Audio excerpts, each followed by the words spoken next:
Today we continue with our class Hilchot Talmud Torah. We start with Sefer Chofetz Chaim, and our big topic is the same: listening to Rechilus. And today's topic, ignoring the rebuke. Okay, so it says, as in the case of Lashon Hara, it is forbidden to listen to Rechilus spoken to by one's parents, sibling, or spouse.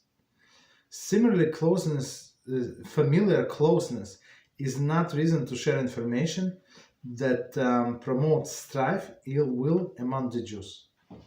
So it's very interesting. So our sages say that just because it's our parents or our spouse, she can say or whatever she says, or I can say and she can listen.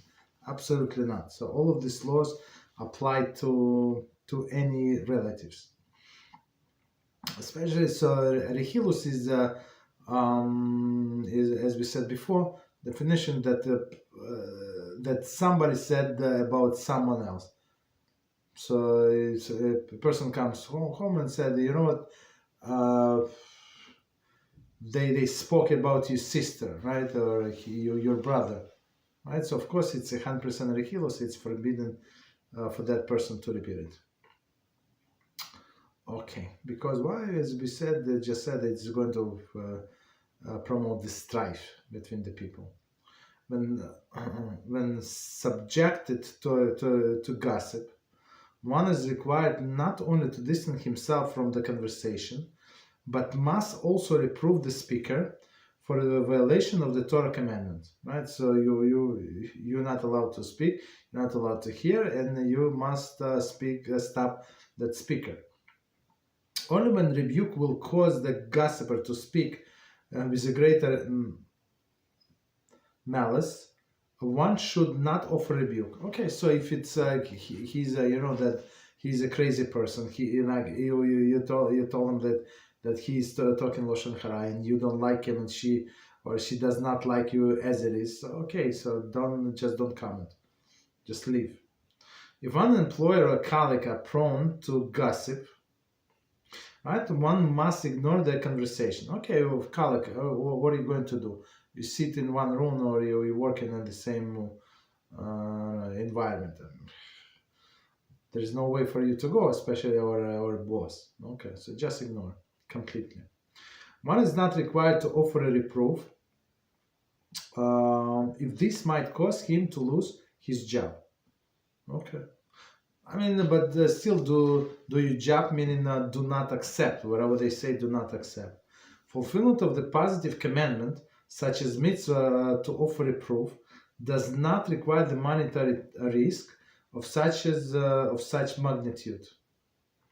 Okay. So meaning offer a reproof, because plus it is questionable, right?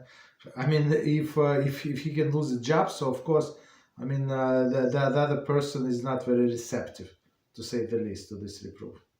However, one should attempt to voice disapproval at some point, so as not to be guilty of chanufa, false flattery. So flattery is one of the character traits, right, or actions that HaShem said, I'm not going to be there. If there is a flatterer, somebody is a flatterer, me and a flatterer cannot be in the same room. It's one of the four people that Shekhinah is not going to come to. Okay. In all situations, the listener must do his best to stop the gossiper, perhaps by tactfully changing the subject. So if you can tactfully change the subject, or just don't be there. One of the two. Okay, start here. Right, so where are we? So we're in chapter number 4 and Halachah number 2. So we're learning about the learning of the Torah. Okay, and it's very interesting. So last time we said so one should not study from a teacher who does not have the proper manners, and not everybody should be a student. So first You have to make a human being out of him and then teach him Torah, right? Okay. So next halacha number 2, also very interesting. How the Torah is taught. The teacher sits at the head and the students around him, so that all can see the teacher and hear his words. The teacher should not sit on a chair while the students sit on the ground. Rather, either everyone sits on the ground or everyone sits on the chairs. Originally, the teacher should sit on a seat and the students would stand. However, before the destruction of the Second Temple, everyone followed this practice of teaching while both they and the student were seated. Okay, that's it. Very short halacha. So let's try to understand. How the Torah is taught. The teacher sits at the head and the students sit around him. Commentary, in a half circle. So it's not completely around, but in front of him in a half circle, right? So that all can see the teacher and hear his words. Commentary. Keritas 6a states, when you sit before your teacher, look at his face, as implied by the Yeshayahu 30:20, and your eyes shall behold your teacher. So he should be in front of you. So don't check your phone, don't check your messages, other things, right? You have to look at your teacher. Okay. So it's very important, when somebody is trying to teach. So of course with words, but also with mimics and how with emotion, that's how people teach. Okay, so you have to sit in front in a semicircle. Okay, continue. One more thing I just want to add from myself. So in olden days, many times they would learn outside, right? We're talking about Israel, Babylonia, right? Warm places. So when you learn outside, so of course the acoustic is not as good as in a closed room. Of course, so they must sit as close as possible. The teacher should not sit on a chair while students sit on the ground. Okay. Rather, either everyone sits on the ground or everyone should sit on a chair. Commentary. Moed Katan 16b praises David HaMelech for going his royal honor and sitting on the floor to study together with the rabbis. So of course he was a king. So some honors kings cannot forgo, but this was actually in honor of the Torah. So he would sit on the ground together with the rabbis. Very interesting. Right, so everyone sits on the ground, everyone sits on the chairs. 15, commentary. Megillah 21a notes that God told Moshe in Dvarim 5:28, stand together with me. Right, HaShem said, stand together, meaning in some sense, whatever it means. So HaShem was standing, right, and he said, he told Moshe, you also stand together with me. Very interesting. Since God neither stands nor sits, the verse obviously refers to the proper approach to instruction, where no distinction is made between the teacher and the student. Right? So that's why he stands. Okay. So for me, I have a better concentration when I stand. That's for me personally. But for many people, when they sit, it's better. They have better concentration. It doesn't matter. Whatever works for them. Okay. But here they say it's okay. Continue. Rabbi Nissim, in other commentaries, cite the Talmudic passages which appear to contradict this principle. Here we go. He explains that sometimes the teacher would sit in an upright position so that the students could hear the words more easily. So it's not like he's trying to put him higher than the students, but for, as we said, for acoustic, I mean, right, especially in outside. Maybe if it's inside, there is not such a big problem, but outside, for sure, it's a problem. Alternatively, when he would sit because of he sit on a chair because of this reason, because so they can hear him better, and I guess I just adding for myself, even see him better. I mean, if everybody is sitting on the ground and in front of me, tall guy, big guy, so of course I cannot see behind his back what's going. I cannot see the teacher. If teacher is also sitting on the ground, but if teacher sits on a chair, so I can see would see him better. Alternatively, when the sage possessed smicha, the distinct rabbinic ordination, conveyed in a line from a teacher to teacher, stretching back to Moshe, it was granted. He was granted greater privileges. So it's very interesting. So original smicha from teacher to teacher from Moshe Rabbeinu said. So they had the direct lineage, the direct link. I guess link is a better word, to the Moshe Rabbeinu himself. Okay, continue. So then if you are a teacher on that level, of course you can you have a better bigger privileges, maybe even sit on a chair, I guess.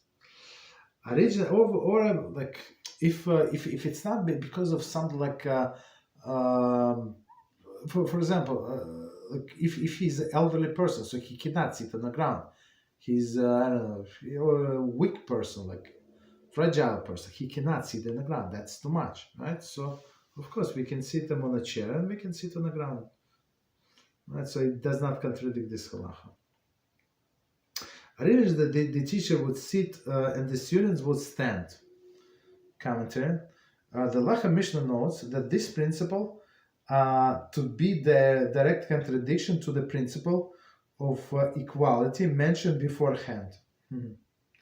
However, he explained that the teacher were allowed to sit in order to be able to relax and transmit the subject matter more clearly.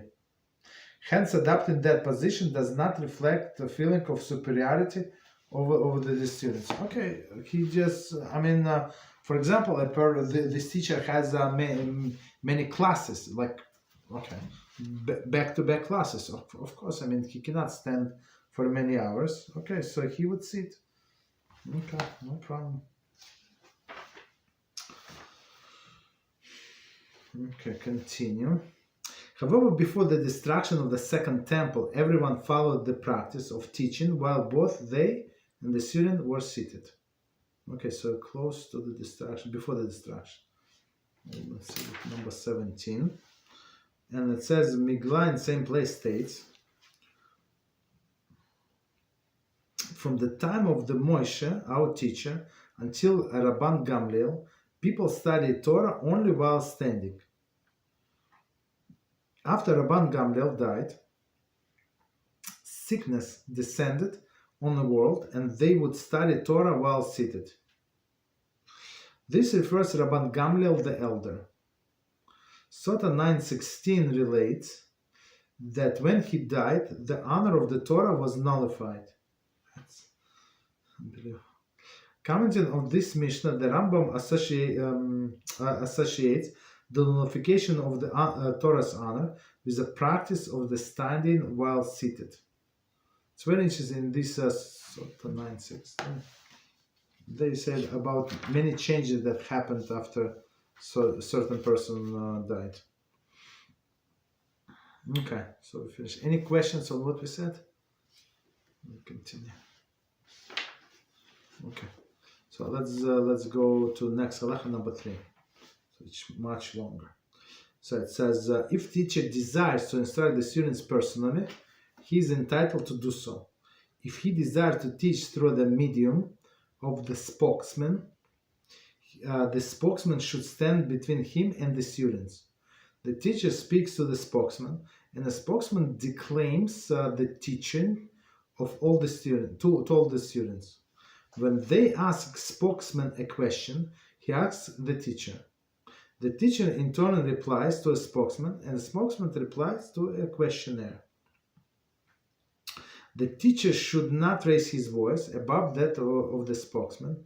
Similarly, when the spokesman asks question, of the teacher, he should not raise his voice above that of the teacher.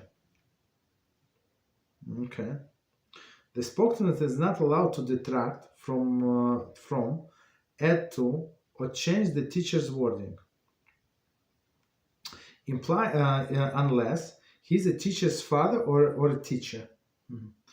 If the teacher has tells the spokesman, my teacher told me the following, or my father and the teacher told me the following, but the spokesman relates the teaching to the people, he should quote the statement in the name of the sage who authored it.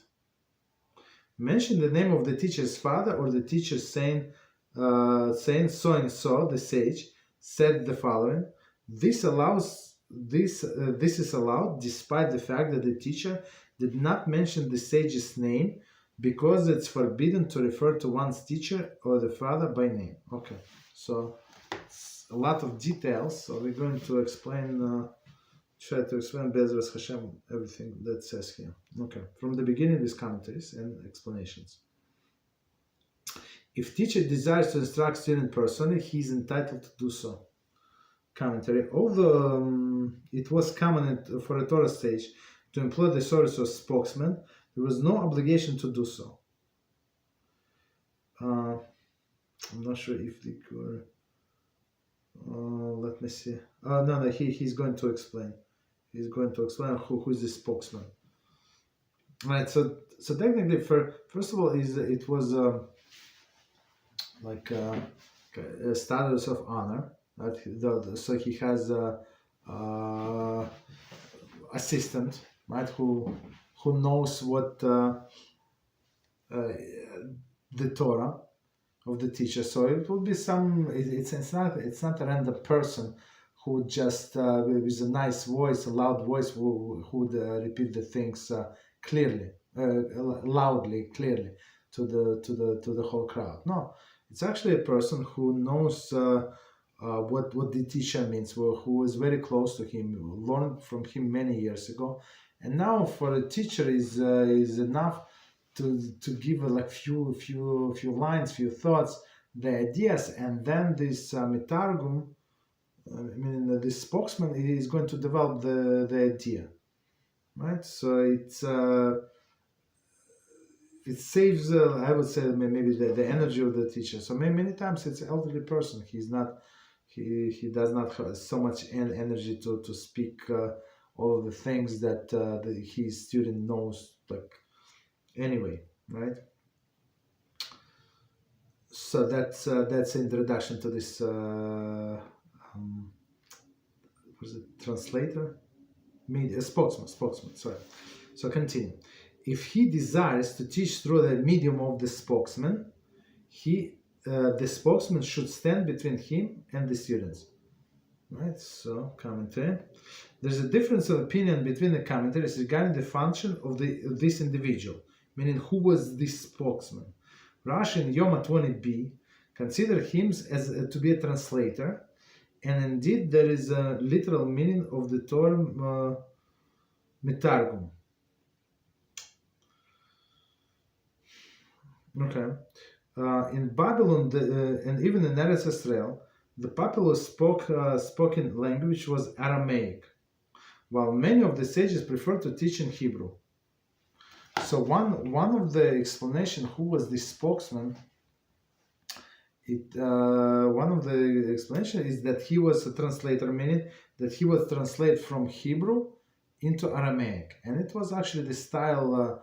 Not the style of like tradition, how they would read the Torah, Chumash on Shabbat, in the shul. On Shabbos, I guess, weekday also. So the reader would read from the Torah scroll, one verse, right? And then this translator would translate this verse into Aramaic, so people would understand what is going on, what is going on now in a parsha. Okay, so in one explanation of this spokesman is actually a translator, that literally translator from Hebrew into Aramaic, and as they say, even when people moved back to Eretz Israel after Babylonian exile, first of all, not too many people, but many of them were not such a big Torah scholars. We have to remember this also. And many of them did not know Hebrew. Very simple. So they knew Aramaic. So we have to understand people been living in Babylonia for 70 years. So many people who came were never were born as actually outside of the land of Israel. So many of them did not speak Hebrew like naturally. Maybe elder generation, yes, but newer, not so much, right? So that's why even in Eretz Israel we needed these translators. Okay, that's one opinion, that he was translated. But second opinion, as I explained, he was one of the close students who would actually one does not deny another, right? It could be a translation and explanation at the same time. Okay. So continue. Therefore, they would speak to a spokesman in a hushed tone in Hebrew, and he would translate the teaching to Aramaic and teach them to the public in a loud voice. So, right, so as we said, if it's outside, and this teacher is this rabbi is an old elderly person, he does not have strength, right? Others maintained that the spokesman was no more than a human microphone. Okay, rather than have the sage vary himself in speaking a tone which could be heard, which all could hear, he would speak softly, and the spokesman would speak in a tone that all could hear. So somebody says that's a second opinion, somebody with a very strong voice. This opinion is supported by the passages, for example, Kiddushin 31b, which refers to the person, to that spokesman as a speaker. Okay, no problem. The Rabbi mentioned the Torah perspective, explaining that the spokesman also communicates, speak a teacher's word in a manner could be understood and grasped by the students. So that's what I was explaining. So maybe in a simple words, this teacher, it's enough. But when the scholars speak, they speak in short sentences, but they understand each other exactly what the other side is trying to do. So that's this spokesman would elaborate. Rabbi Sholom Dovber of Lubavitch follows a similar but not identical view. Okay, in a series of Ma'amarim entitled Yom Tov Shel Rosh Hashanah 5666, in a year 5666, he elaborates on this concept in details, explained that the teacher was on too high level to explain his ideas in a manner which common people could understand. Therefore, he would employ the spokesman, who, though was able to comprehend the teacher's statements, was on a level that his explanation would not be too sophisticated for the people to grasp. So it's also very, very, very important quality that the person, trait, right, that the person might have. So explain difficult concepts in a simple word, so everybody would understand. Maybe with a parable, with the examples, because as we said, the teacher was too high, like on a very high level. Okay, continue. The use of the spokesman was a sign of honor and respect for the teacher. I guess maybe like in today's world, like a driver. So somebody have a chauffeur, right? A driver. Okay, so of course it shows that he's an important person, right? 19. And as we said before, all of this Torah teacher, rabbis, we have to respect them. So even if there is no respect, if he's he has this old rusty bicycle, so and so people would not listen to him as much as they would listen to somebody like more respectful, right? Who comes with a, I don't know, at least drives a car, not a rusty bicycle. Understand? That's human nature. Even for us, I mean, what's the problem with the bicycle, right? But for most of the people, it's a big difference. They're not going to listen to a person who does not even look successful, right? Continue. The teacher speaks. I'm sorry. Okay, so we said so last idea that we said that the teacher that this spokesman should be medium, right? So he should stand between the teacher and the students. Okay, the teacher speaks to the spokesman, and the spokesman declaims the teaching to all the students. So commentators say in a hushed voice, so very softly, very quietly, and he would explain to the students in a manner in which they could hear. So and hear, and second idea also to also understand, not only hear but understand. See Sota 40a, Holin 15a, from which we can derive picture of the process of the instruction. Okay, no problem. We're not going to go there. Just continue with the subject. I mean, I think we're getting the idea. So, okay, so this teacher is sitting on a chair. So I guess this spokesman, he's standing, right? And he listens what the teacher says, and then goes to the people and explain to them.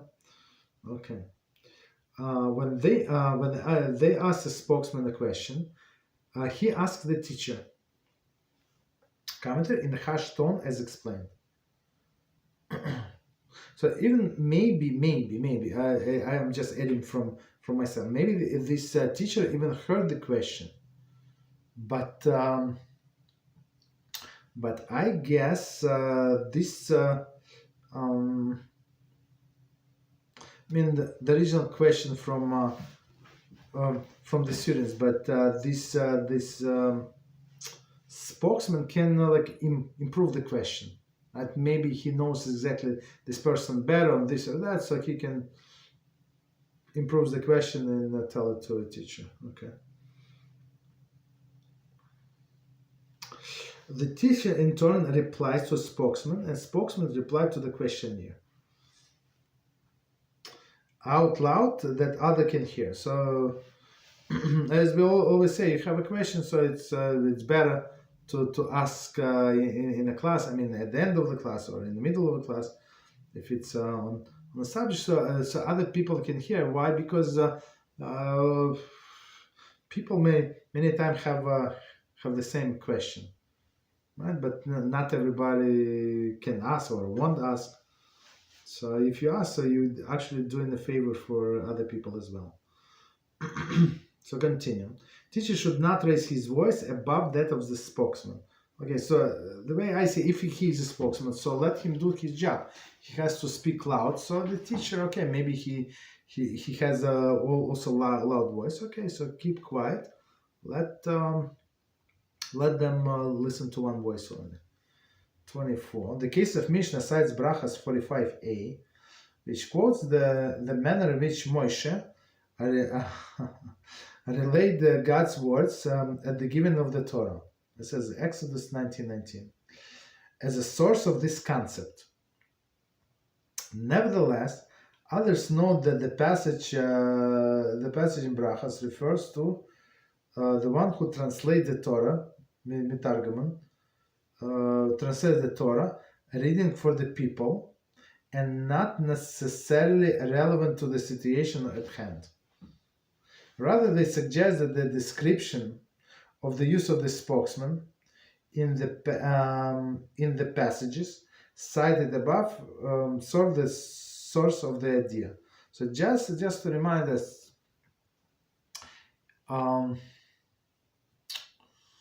many times people gave Moshe an answer, right, to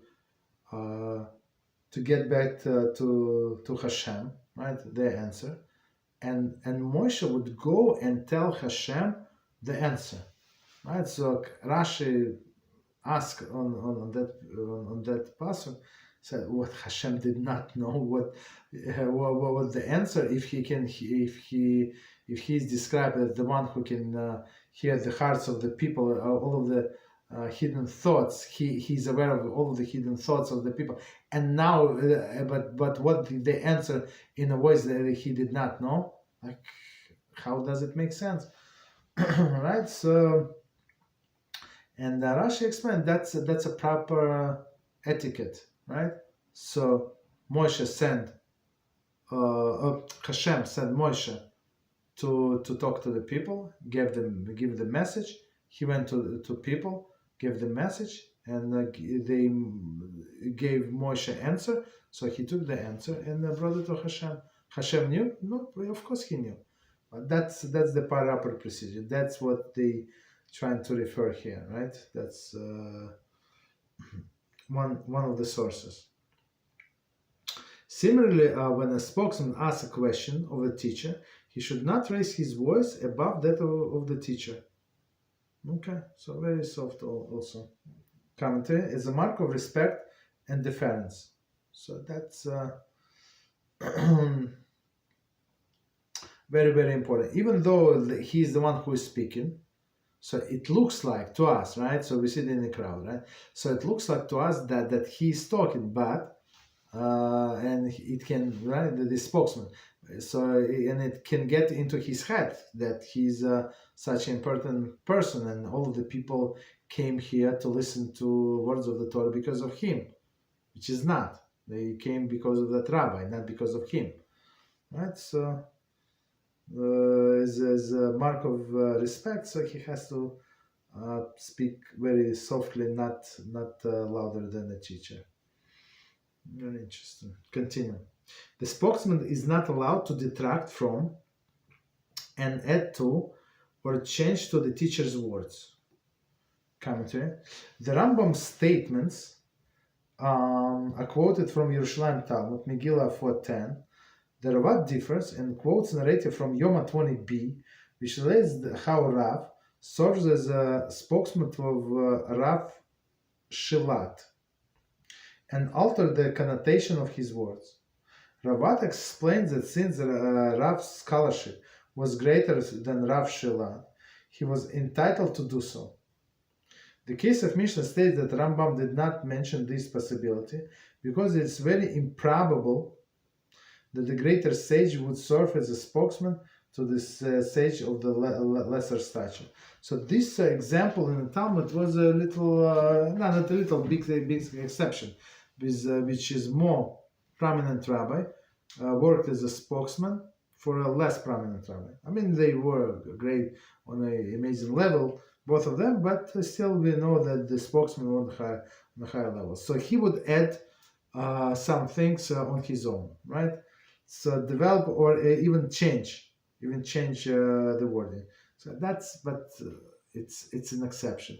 So usually you can add like to strengthen the point, or you heard that your teacher explained it like this and like that, right?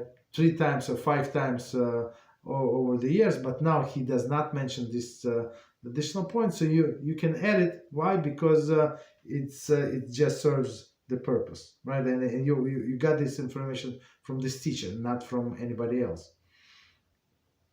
So it's still his Torah. But here they're talking about the changing completely, or changing the words completely, or like ignoring. Okay, continue.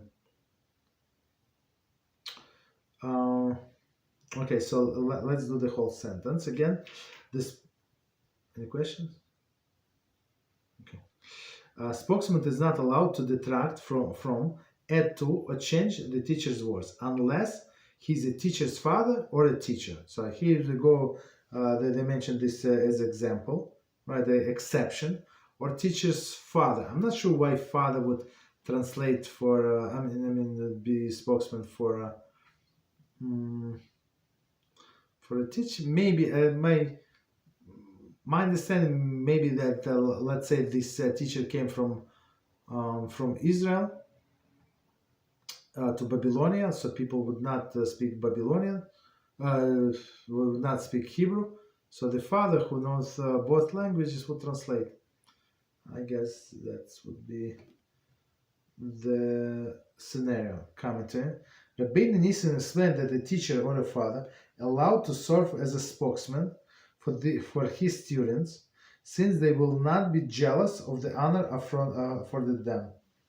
So usually, teachers, if they're normal, and father, if they're normal, right, they would be very proud of their children and students, like because why? Simple explain, because their achievement is my achievement.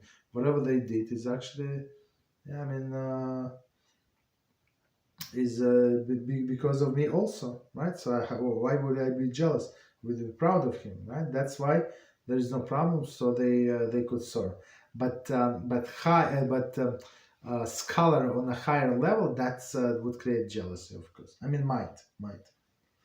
Okay. The case of Mishnah relates that Rambam's phraseology indicates a situation which is after the fact, b'diavad, right? So, and ideally, neither father or teacher should serve as this position.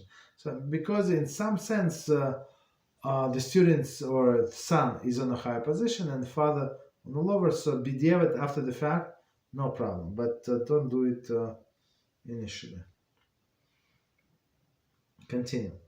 If the teacher tells the spokesman, my teacher told me, if the my teachers told me following, or my father and the teacher told me the following, when the spokesman relates the teaching to the people, he should quote the statement in the name of the sage who authored it. So, meaning that this person, the translator or a spokesman, whatever we call him, so he must be ready to know all of these teachers and their names and the father name.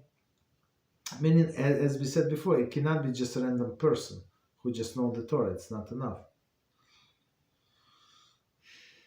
Mention the name of the teacher's father or a teacher, saying, right, so that's how he should say, so and so, the sage said the following. Commentary. Kiddushin 31b relates that Rav Ashi's son lectured. When the Rav Rashi's son lectured, he would tell the spokesman, "This is what my father and teacher said," and the spokesman would say, "This is what Rav Ashi said." Okay, which makes sense. So I mean, why?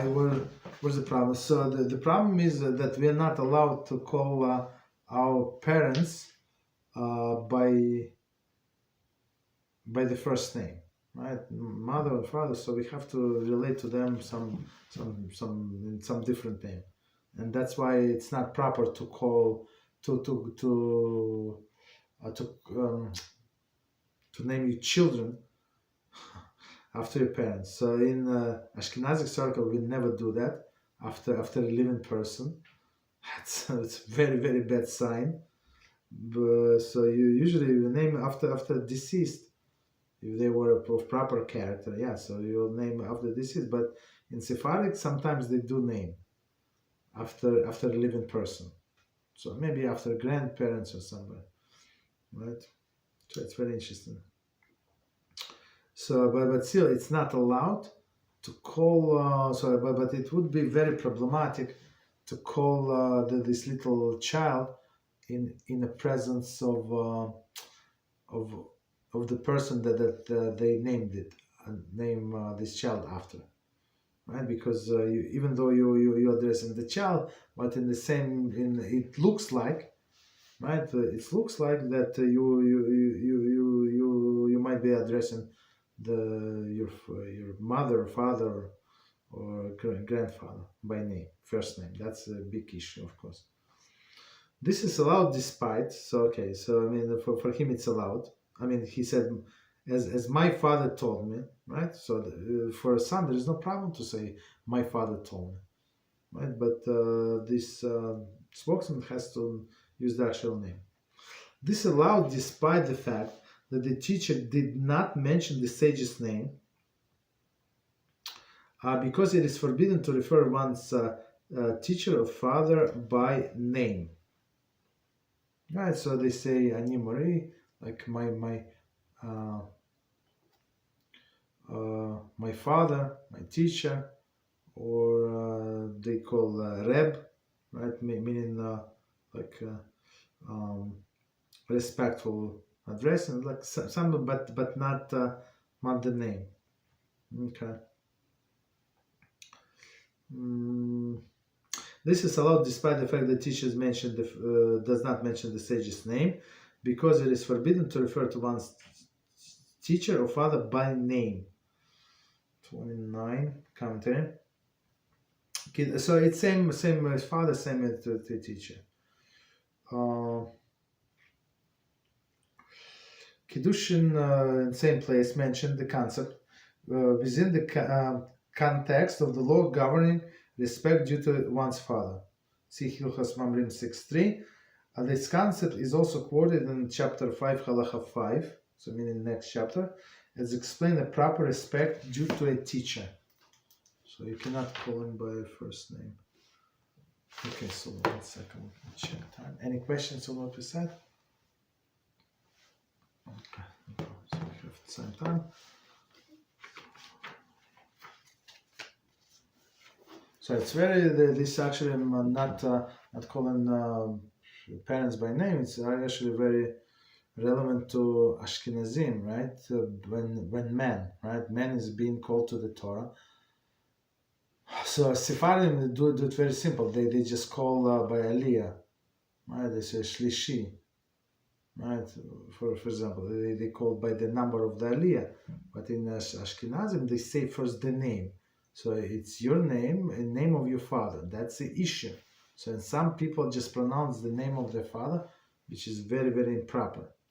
Some people who do not know. Many people know, but not everybody. Or like they were not prepared, that they were not going to be being called to the Torah, so they can make this mistake. Okay. Next halacha number 4. So we tried. So we say Abraham. So the person named Abraham, and his father name is Yitzchak. So it says, this Gabbai said, well, what is your name? For example, many times in the bigger places, in a small places, of course, they know your name and everybody, like, of course. But in a bigger place, or if you're new in the shul, I mean, you're a guest, they don't know your name. So they say, well, what is your name? So you say, my Abraham ben Reb Yitzchak. That's it. So that's, you put some respectful title to your father. There is no problem. Number 4. From the beginning, if the teacher taught a concept and it was not grasped by the students, he should not become upset with them and display anger. Rather, he should repeat and review the matter, even if he must do so many times, until they appreciate the depth of the Halachah. Similarly, the student should not say, I understood, when he does not understand. Rather, he should ask again and again, even if he requires several repetitions. If his teacher become upset with him and display anger, he should tell him, my teacher, this is Torah. It is necessary that I study, and my powers of comprehension are weak. So if you tell it to any angry person, no normal, right? And so sometimes people can get upset, like already repeated 5 times, 7 times, you did not understand. So tell them, teacher, my teacher, this is Torah, so I must learn. I apologize. It's the problem not with you, the problem is with me. So it should calm him down, I guess. Okay, so from the beginning, I'm going to explain. If teacher taught the concept and it was not grasped by the students, he should not become upset with them and display anger. So two different things. Okay. should not become upset with them. Number 30. In Hilchot 2:3, Rambam explained in detail how the anger is very bad trait, and it is proper for a person to separate himself entirely from anger. So just to remind us what we said in Hilchot Dios in our classes, they're online. So Rambam said in all of the other character traits, you have to go in the middle of the road. So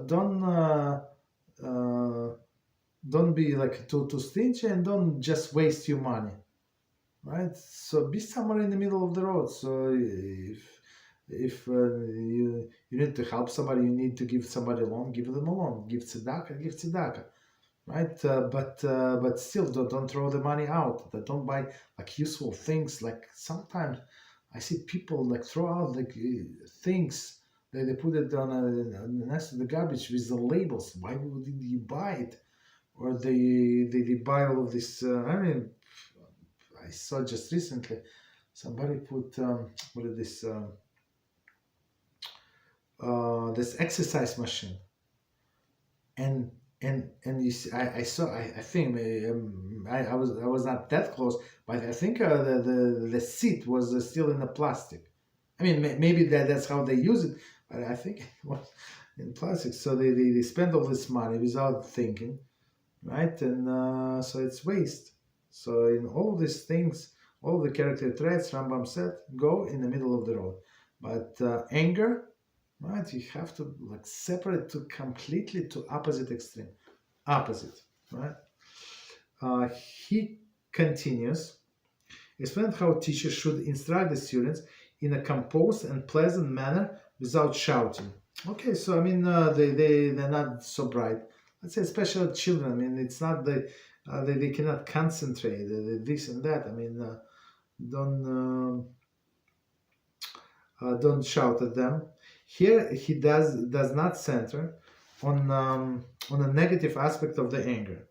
It's its own right, but rather in a propriety of as an educational technique. So I mean, if a teacher is going to be angry, and he's going to like create a pressure in a room, like or right in a study group. So how he's expecting these people to understand? They would be too nervous not to get him even more angry. Like, just stop it, right?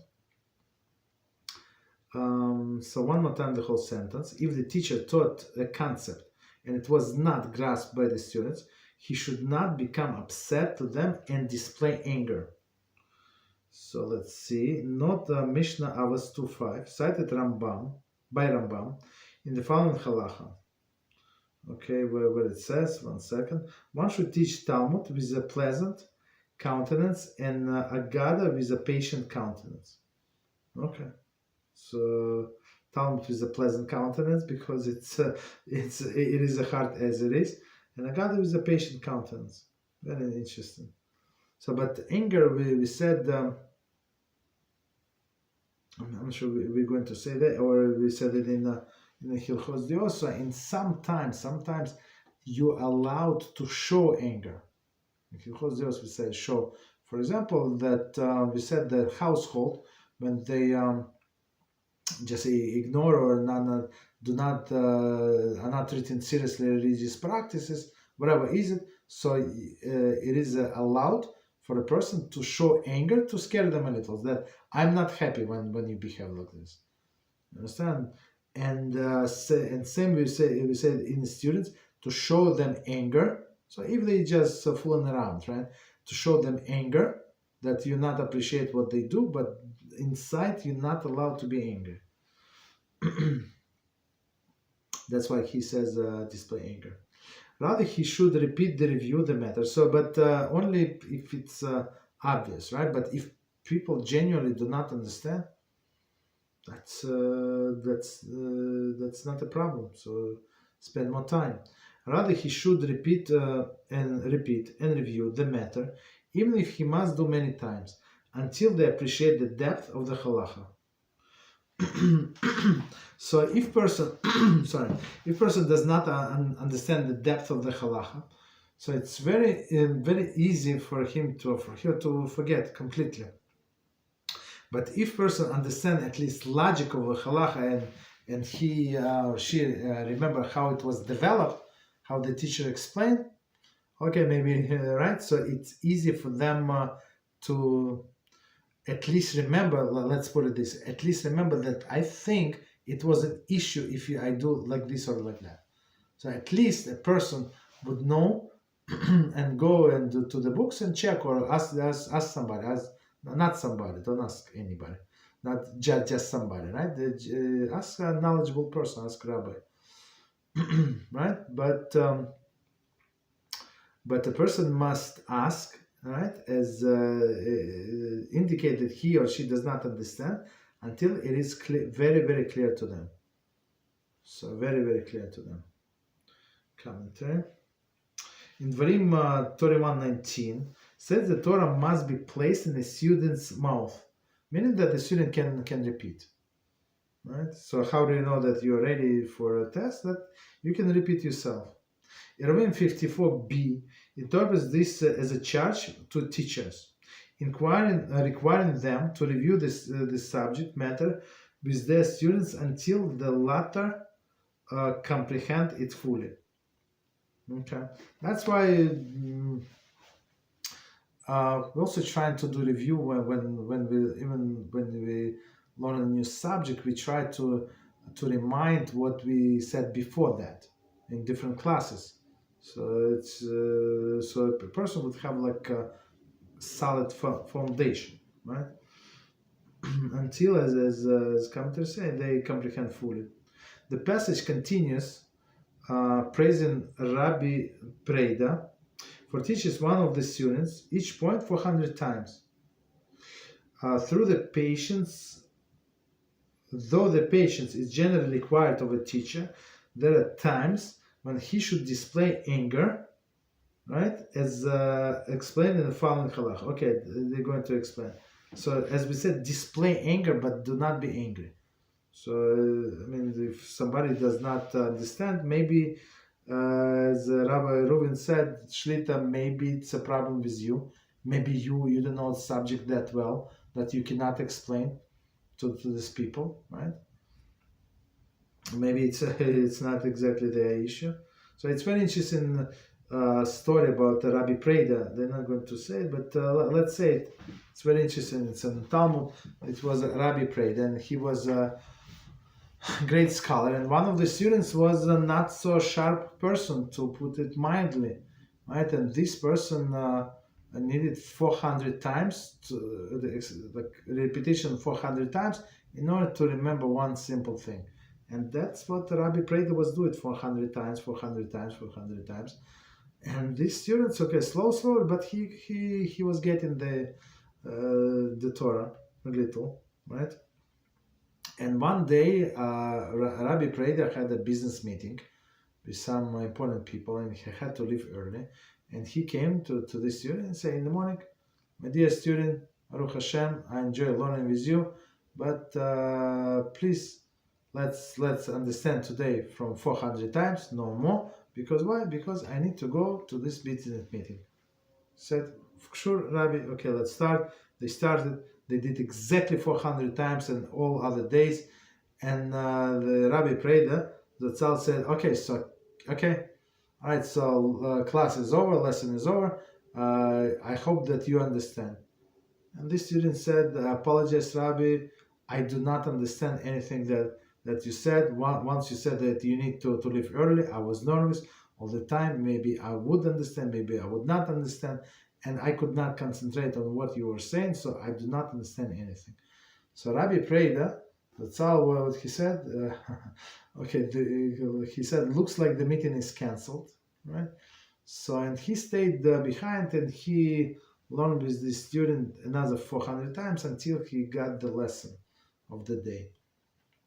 And because of this unbelievable act, at what Rabbi Preda did, so it was a Baal's call, the voice from heaven, and they asked Rabbi Preda, you're a very special person, so we want to give you a reward. What would you prefer? To live a very long life, right?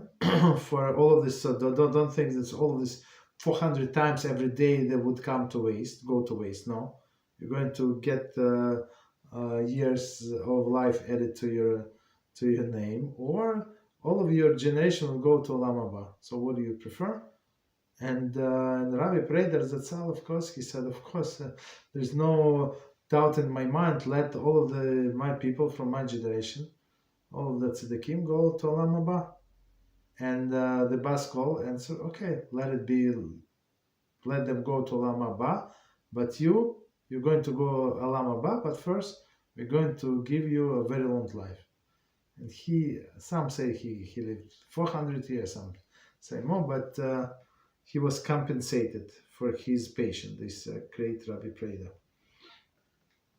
Okay, so it's 32. Continue.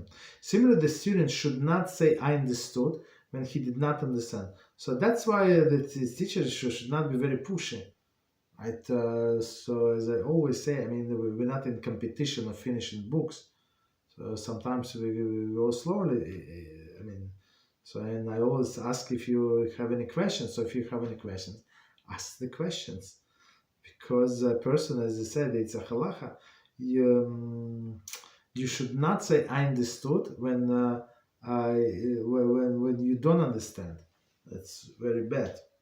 So commentary. Derech Zuta, chapter 2 states: if you desire to study, do not say I comprehended when you are not. Okay, so you're not. So we can repeat it second time, third time, maybe change the approach. There are many ways to explain the same subject. Okay. 33. Continue. Rather, he should ask again and again, even if it requires several repetition. Okay, 34. The teacher's patient devotion, to his students must be reflected by them. They must dedicate themselves to understanding their teacher's words and steadfast apply themselves to study until they comprehend. So it's very simple. So it's the obligation on the students. So many times, like for example, right now, so all cameras are off. I have no idea. You understand? You don't understand. Some classes have all of the cameras on. So I see by look at the face, you look at the eyes of person. He's dreaming. I don't know about what. So no idea what I'm saying. I mean, there are not such people, but let's say some point this person does not grasp, right? So you have to voice your questions. Okay, or we go fast or slow. No, slow. No, there's no problem. Too fast sometimes. Even per person, it's not that he's not sharp, but when you go too fast and new information, I mean, for me personally, that I cannot comprehend when it's too fast. So there's some classes. I ask my chavrusa to slow down, and many times I ask him to slow down one on another, because even by his reading, I understand that he does not understand. You understand? So it's very interesting. Okay. So continue. So okay, so he has to require to repetition. Now continue. If the teacher becomes upset with him and displays anger, he should tell him, right, to this student that he does not understand. My teacher, this is Torah. It is necessary that I study, and my powers of comprehension are weak. So I mean, I think all the teachers should melt when they hear that. I'm normal. Of course, there are crazy people who would yell and what are you doing here? Have to go to the first grade, pre-K or something. Okay, of course there is the crazy people, but normally, I mean, it's not the person trying to drive you crazy. He's trying to understand. He cannot. Okay, so he asking you questions. Megillah 28a relates that Rabbi Yehuda Hanasi gave such a reply to Rabbi Hashua ben Korcha. And after the latter impatiently rebuked him for what seemingly irrelevant question. Okay, I mean, maybe for that rabbi is irrelevant, but for me it's very relevant. Okay. Okay, I think the time is up, so we can stop here. Exactly, so perfect timing. And we continue with Halachah 5. Okay, any questions on any topic? Go ahead. Okay. No problem. So, okay. So just one note in our praying in the Shemoneh Esrei, we have a change since Hoshana Rabbah, Mincha Hoshana Rabbah. So now we say what is it in English? One who sends wind and rain. Mashiach Haruach Umerit Hageshem. So check your siddur. It's like a separate line. You must add it. We use it in all of the Shemoneh Esrei during the day, and whoever skips it, especially in this time when we just started, so most likely, if you don't remember that you said it, most likely that you did not. So you have to go back to the beginning of Shemoneh Esrei. So a person have to be very conscious when praying, and or put himself or yourself like some mark, some I don't know, like a like sticky note, like something like not to miss it.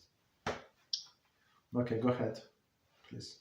Speaking of that, there is another one where it says for the summer and for the winter. Mm-hmm. Do we do the winter one now? Yes. Mm-hmm. Okay, just want to make sure. Yeah. So we're talking. If you're in the siddur, it's about in the summer. In summer, you say who brings the dew. Morichatal. So not everybody's saying that. I'm not sure what kind of siddur you have. You have Chabad siddur. I think they say it. Ashkenaz tradition, we don't say it, but that doesn't matter. Whatever, we just follow your siddur. It's that's fine. But now we switch everybody to the winter. So Ashkenaz tradition, which is different from Sfard. So Sfard, they say Morit Chatal, as you said. Ashkenaz just skip that. That's it. Don't say anything in the summer, but in the winter we say this about the rain and the wind. That's what we need, especially in the Eretz Israel. So that's the winter now, right? Rainy season. It's very rainy season, right? So now tickets are very cheap to go to Israel in November because of the season. Okay. Any other questions? Comments? Okay, no problem. So we stop here. So tomorrow we continue with Halachos or Brachos. Thank you very much. Good night.